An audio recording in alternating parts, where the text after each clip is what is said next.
saudara-saudari yang terkasih, selamat hari Minggu bagi kita semua. Semoga kita dalam keadaan sehat. Pada minggu biasa ke-19 ini, kita bersama-sama merenungkan Injil Yohanes 6 ayat 41 sampai 51. Maka bersungut-sungutlah orang Yahudi tentang dia, karena ia telah mengatakan, "Akulah roti yang telah turun dari surga." Kata mereka, "Bukankah ia ini Yesus anak Yusuf yang ibu bapanya kita kenal? Bagaimana ia dapat berkata, 'Aku telah turun dari surga'?" Jawab Yesus kepada mereka, "Jangan kamu bersungut-sungut. Tidak ada seorang pun yang dapat datang kepadaku jikalau ia tidak ditarik oleh Bapa yang mengutus aku. Dan ia akan kubangkitkan pada akhir zaman. Ada tertulis dalam kitab nabi-nabi, dan mereka semua akan diajar oleh Allah. Dan setiap orang yang telah mendengar dan menerima pengajaran dari Bapa datang kepadaku. Hal itu tidak berarti bahwa ada orang yang telah melihat Bapa. Hanya Dia yang datang dari Allah, Dialah yang telah melihat Bapa. Aku berkata kepadamu, sesungguhnya barang siapa percaya, ia mempunyai hidup yang kekal. Akulah roti hidup. Nenek moyangmu telah makan mana di padang gurun dan mereka telah mati. Inilah roti yang turun dari surga. Barang siapa makan daripadanya, ia tidak akan mati. Akulah roti yang turun dari surga. Jikalau seorang makan dari roti ini, ia akan hidup selama-lamanya. Dan roti yang kuberikan itu ialah dagingku yang akan kuberikan untuk hidup dunia. Demikianlah Injil Tuhan. Terpujilah Kristus. Bapak, Ibu, saudara-saudari yang terkasih, tema permenungan kita yaitu keselamatan bagi sesama. Dalam petikan Injil Yohanes ini menyebutkan bahwa orang-orang Yahudi bersungut-sungut atas pernyataan Yesus bahwa dirinya adalah roti, maksudnya makanan yang turun dari surga. Mereka tidak percaya, dan yang mereka kenal Yesus itu adalah anak dari Yosef, sang tukang kayu yang berasal dari kampung mereka. Kok Yesus berani mengklaim bahwa dirinya turun dari surga?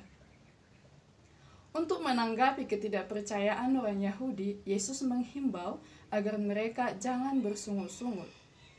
Yesus menegaskan bahwa orang dapat datang kepadanya hanya bila percaya kepada Yesus yang diutus oleh Bapa dan memperoleh hidup yang kekal. Penegasan dari Yesus sangat aneh bagi bangsa Yahudi. Yesus sebagai utusan Bapa. Tentu saja hal ini tidak gampang dipahami, tidak gampang diterima oleh bangsa Yahudi. Yang menjadi latar belakang ketidakpercayaan bangsa Yahudi adalah Yahudi mempunyai Taurat yang sejak berabad-abad memberi jaminan akan dilindungi Yang Maha Kuasa. Dan sekarang Yesus datang tampil memberi jaminan hidup yang kekal. Bagaimana mungkin anak Yosef yang mereka kenal itu adalah utusan Tuhan? Namun Yesus menegaskan kembali tak ada yang pernah melihat Tuhan kecuali Dia yang datang dari Bapa sendiri. Yesus semakin menajamkan klaim bahwa dirinya memang dari Bapa sebagai jalan keselamatan. Yesus menegaskan pula bahwa dirinya melebihi mana yang dahulu di padang gurun yang membuat mereka hidup setiap hari. Bapak, Ibu, saudara-saudara yang terkasih, bagaimana kita bisa memahami Injil Yohanes kali ini? Kita adalah orang yang beriman, yang sungguh percaya kepada Yesus sebagai penyelamat. Kita merayakan perayaan Ekaristi untuk menyambut tubuh dan darah Kristus yang adalah roti kehidupan. Disitulah kita menunjukkan menjadi jati diri sebagai orang beriman. Kita belajar dari Yesus anak Allah yang tunggal, yang dilahirkan oleh Bunda Maria, yang menderita sengsara di masa Pontius Pilatus, disalibkan, wafat dan dimakamkan, yang bangkit dari antara orang mati. Begitulah selanjutnya seperti yang diungkapkan dalam syahadat. Yang menjadi pertanyaan refleksi bagi kita, sungguhkah kita mengenal Yesus yang telah bangkit itu?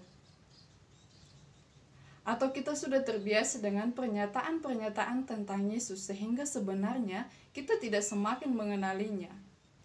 Kehadiran Tuhan hanya sebatas pada perayaan mingguan, pada ibadat secara khusus di masa pandemi ini. Apakah kita mampu merasakan keselamatan dari Tuhan dalam kehidupan kita? Dalam masa-masa sulit yang kita alami, apakah kita malah semakin tak mampu menjangkaunya? Yesus mengatakan bahwa akulah roti yang hidup yang diutus oleh Bapa. Namun, pemberian itu sangat berarti jika kita memahami dari mana Yesus itu datang. Kita mempunyai harapan keselamatan dari Bapa yang menciptakan kita. Tetapi, untuk berjumpa dengan Bapa, kita pertama-tama percaya kepada anak yang diutusnya. Dalam perayaan Ekaristi, kita mengambil bagian, bersyukur, menghadirkan, mengenang peristiwa, wafat, sengsara, dan kebangkitan Kristus Sang Cinta sejati. Kita makan roti, yaitu Yesus sendiri yang diutus oleh Bapa kepada kita, agar kita bisa memaknai bahwa Bapa dalam diri Kristus telah memberikan hidup bagi kita. Bapa memberikan jaminan hidup, yaitu Yesus.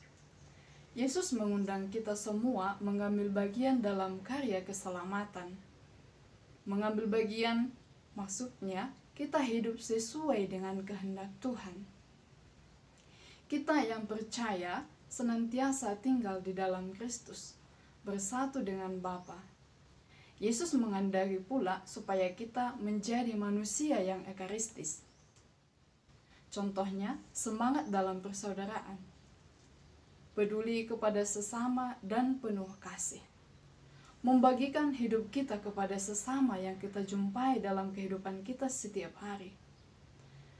Mencintai yang menderita, lemah, miskin, tersingkir, dan difabel. Panggilan kita sebagai pengikut Kristus menjadi pribadi yang ekaristis mempertajam kepedulian kita. Semakin mencintai pelayanan kita kepada sesama yang membutuhkan. Semoga kita mampu membagikan diri kita kepada sesama dan sesama kita merasakan kebahagiaan. Semoga Tuhan memberkati usaha-usaha kita. Amin.